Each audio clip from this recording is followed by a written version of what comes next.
Suatu saat Al-Habib Ali bin Muhammad bin Husain Al-Habsyi, pengarang dari Maulid Simtudurah, beliau ini mempunyai seorang guru. Gurunya ini bernama Al-Habib Abu Bakar ibn Abdullah al-Idrus, Abu Bakar bin Abdullah al-Attas, tinggalnya di Huraybah. Maka di zamannya ini Al-Habib Abu Bakar bin Abdullah al-Attas pernah diminta, ada salah seorang di Hadramaut nih, ini cerita di kota Sewun. Ini orang punya akidah, punya pemahaman, punya jalan pemikiran tentang agama melenceng. Dia di maulid wala nggak demen tahlil, terjemahan Al-Quran nggak paham. Artinya akidah dia berseberangan dengan akidah gitu. Diceritakan di zamannya Habib Ali Al-Habsyi ini, Sahibul Maulid. Maka ini orang di kota Sewun mendatangi orang-orang alim ulama besar untuk ngerubah satu nih orang doang nih, si Fulan. Umpamanya nih, dipanggil habaib satu besar. Tolongin, bilangin dulu akidahnya melenceng. Taruh orang satu nggak bisa, mental.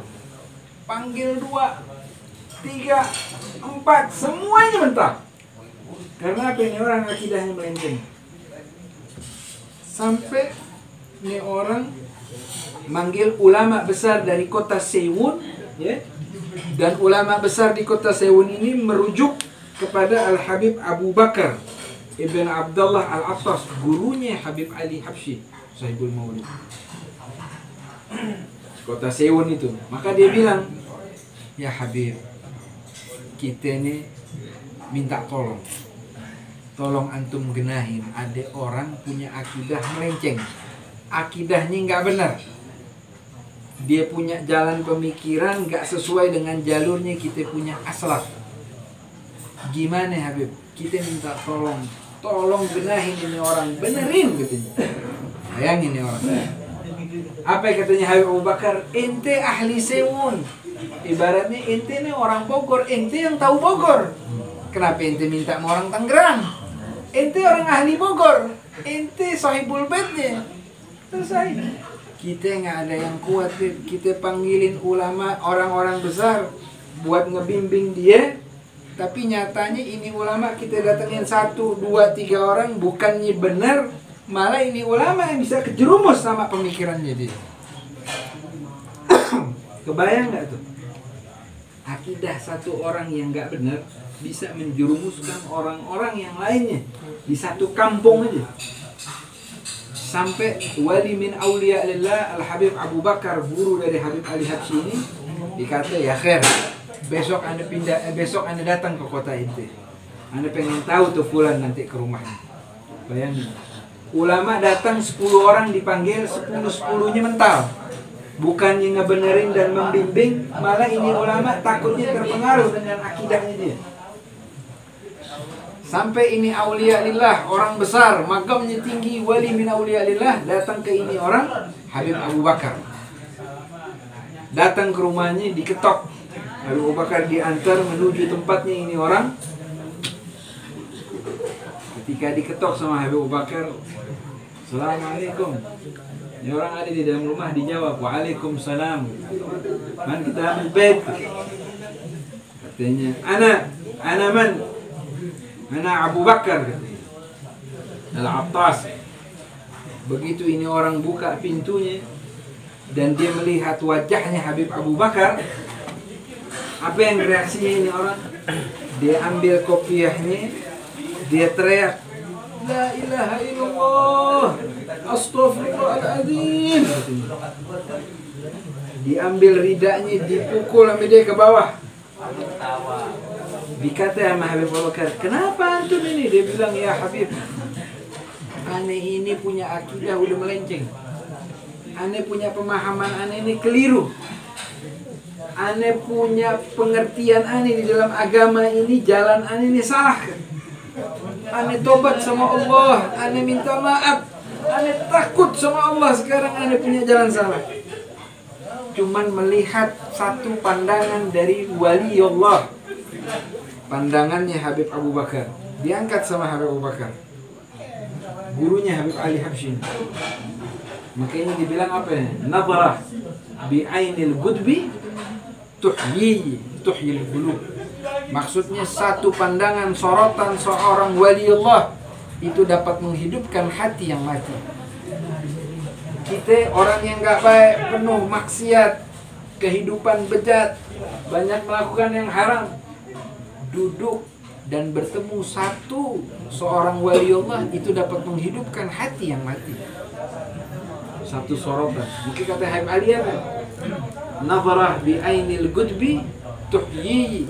Satu sorotan pandangan seorang waliullah, orang besar, orang alim yang mempunyai magam keilmuan, yang mempunyai magam kedudukan, yang mempunyai magam ketakwaan di sisi Allah tinggi. Sorotan pandangannya itu dapat menghidupkan hati yang mati. Katanya Habib Ali Al-Habsyi. Ini kisahnya diceritain di dalam kitabnya. Sampai Al-Habib Abu Bakar ini digeraki dengan julukan As-Sahibul Khalwat, As-Sahibul Al-Khat. Beliau ini Al-Habib Abu Bakar bin Abdullah Al-Abbas mempunyai keistimewaan dan magam derajat para gutub, ya. Beliau dapat pindah ke satu tempat dalam waktu yang singkat. Umpamanya dari Jakarta ke Gresik menempuh jarak berapa ya? 8 jam umpamanya. Beliau 8 menit. Magam wali min awliya lillah. Gurunya dari Habib Ali Habsyi Sahibul Maulid. Suatu saat beliau cerita, katanya, barang siapa yang gak mempunyai ilmu, gak mempunyai bekal tentang agama, maka dudukkan nama saya. Panggil siapapun, suruh berhadapan sama saya. Duduk di sini. Kenapa ya Habib? Sa'asaltu ilallahi binafratin wahidatin. Kalau ini orang gak mempunyai tentang bekal agama, suruh duduk depan aneh. Panggil dia ke sini. Kenapa Beb? Aneh bisa jadikan dia punya magam dan kedudukan di sisi Allah dengan satu pandangan. Dengan satu pandangan aneh bisa aneh jadikan dia mempunyai pangkat dan kedudukan sisi dia di sisi Allah tinggi dan dia punya magam dengan satu sorotan pandangan. Murid-murid dari Al-Habib Abu Bakar bin Abdullah Al-Attas ini dengan ngetes apa yang disampaikan oleh Habib Abu Bakar di Harabah, di Yaman, di Hadramut. Maka muridnya Habib Abu Bakar ini dia pergi ke pasar. Dia cari orang yang benar-benar nggak ngerti akan agama. Dicari di pasar, diuduk nih Pak Haji. Dicari ke pasar, ditanya, "Assalamualaikum." Jawab, "Waalaikumsalam." Katanya, "Ahlan, kif halak?" "Khair, alhamdulillah, tayyib." Ditanya, "Anta muslim?" "Kif? Ana muslim." "Man rabbuka?" katanya. "Siapa Tuhan lo?" Ditanya, "Ishfi ya akhi, kenapa lo nanya man rabbuka?" "Allah Rabbi wa nabiyina Muhammadi," katanya. "Ishfi ditanya begini mana?" "Enggak, ani cuma pengen mau tahu aja," katanya. Kirain nanti nggak ngerti agama. Dia pindah, dia cari lagi. "Assalamualaikum." "Waalaikumsalam." Tanya, "Kif halak ya akhi? Ish akhbarak? Bikhair, sehat?" "Alhamdulillah." Ditanya, "Man rabbuka?" Dilihatin nih orang. Maksud apa ya nanya begini? "Allah Rabbi, ana muslim." Bingung nih orang. Kenapa lu nanya-nanya siapa Tuhan gue? Gue orang muslim. Allah Tuhanku, Muhammad nabiku. Kenapa yang ditanya demikian? Enggak apa-apa, ini cuma mau ngetes aja.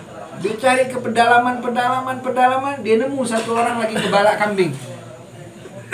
Ini orang pakaiannya comel, kumuh. Jenggotnya nggak pernah dirapiin. Keadaannya kayak orang-orang Baduy, Arab pedalaman, orang kampung. Maka ketika dilihat ame muridnya Habib Abu Bakar ini, nih orang dipanggil. Fulan Baduy, gitu. "Ta'al." "Shfi, ta'al." "Assalamualaikum," gitu. Gak dijawab sama dia. Salamnya "Assalamualaikum," gak dijawab sama dia. Katanya nih Rijal, nih muridnya Habib Abu Bakar. Nah, yang begini nih kayaknya yang mencari. Kayaknya nih dia nih. Ditanya, "Ente muslim?" katanya. "Iya muslim." "Nah, hadirna fi Hadramut," katanya. "Iya muslim, orang kita di Hadramut." Ditanya, "Man rabbuka?" Tuhan itu siapa? Ishrab. Apa itu makanan? Minuman? Isfi kata. Yang begini nih cakep nih katanya ini. Ente ta'al katanya. Sini. Isfi ya. Ane bakal jamu ente makanan, minuman, ente pulang dari mari kenyang. Ikut ane sini. Dibawalah ane orang Arab Baduy ke hadapannya Habib Abu Bakar bin Abdullah Al-Attas. Maka ketika ini orang dihadapkan oleh Habib Abu Bakar, duduk berdampingan, ya, berdepanan begini. Maka ini orang ditanya sama Habib Abu Bakar, ya fulan katanya, ente sekarang pandangan dari ujung kaki terus sampai ujung rambut, ente liatin ana, diliatin sama dia. Gimana? Kata dia, Isfi, ente sama seperti anak manusia. Ente makan, ente minum, ente tidur sama mana? Katanya Habib Abu Bakar, ajib, ini yang ane cari nih katanya kan. Ente sekarang duduk yang tenang. Sekarang giliran anak mau liatin ente. Diliatin sama Habib Abu Bakar dari ujung rambutnya terus sampai ujung kakinya. Didoain sama Habib Abu Bakar. Gak lama kemudian itu orang dia merasa kepanasan. Sampai diceritakan itu di riwayat itu orang dia sampai ngebuka bajunya. Dibuka bajunya, dia izin pulang ke rumahnya. Sampai di rumahnya dia mandi, dia ganti baju, dia pergi ke masjid. Ini orang Barat, orang Arab Baduy ini, yang nggak ngerti ilmu agama, nggak ngerti apa-apa. Bahkan Tuhan pun dia nggak tahu. Dia pulang ke rumahnya dalam keadaan kepanasan, dalam keadaan gerah. Dia mandi, dia ganti baju, dia pakai koko, dia rapi, dia pergi ke masjid, dia sholat asar berjamaah. Sehabis sholat asar, dia bangun dari soft. Setelah selesai sholat, dia ngomong di depan umum, dia katakan, ayuhan nas, jami'al mu'minin, katanya, wahai sekalian manusia, wahai sekalian orang-orang mukmin, barang siapa yang saat ini tidak mengerti akan tafsir Al-Quran, baik tafsir Al-Bughawi, baik tafsir Ibn Hajar, atau baik tafsir Ibn Katsir dan tafsir ini, silahkan tanya sama saya sekarang. Katanya dia. Maka Habib Ali bilang apa ya? Nazarah bi'ainil gudbi tuhyi. Satu sorotan pandangan orang saleh, orang alim, waliullah, wali besar, dapat menghidupkan hati yang mati. Yang tadinya nggak baik bisa jadi baik dengan satu sorotan pandangan ini. Makanya fungsinya kita duduk sama orang-orang baik, orang-orang saleh di majelis taklim. Buat apa? Buat ngupgrade iman. Biar keberkahannya Allah turun dengan kumpulnya kita orang-orang baik. Itu aja. Masya Allah, mudah-mudahan Allah kuatin keimanan. Itu kisahnya, Pak Haji, Allah maafin. Jadi seru nih, ini begini nih. Boleh ya sekarang ya wallahu.